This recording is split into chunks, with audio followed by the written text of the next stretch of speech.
এটা একটা মেন রুটের সাথেই আমার এই গাছের আবাদ, সবজির আবাদ।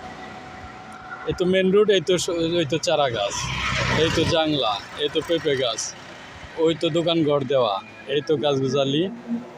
নিচের দিকে আমার অনেক ঝাড় করা আছে, এই তো ঝাড়, এই তো গাছ, দুবা জায়গা, যার কারণে উঁচা জায়গায় বিড়ি বানানো।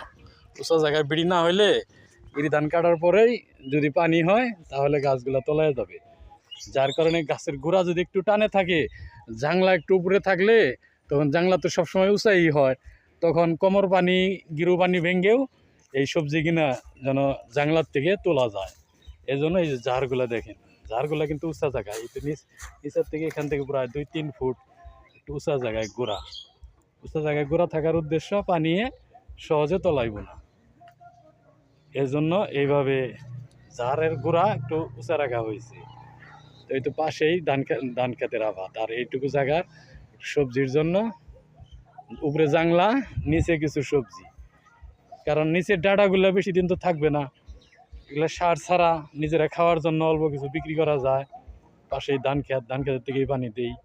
আর যখন জাংলায় গাছগুলা এরকম ছড়ায় যাব, তখন এখান থেকে ফসল ইনশাল্লাহ শুরু হব।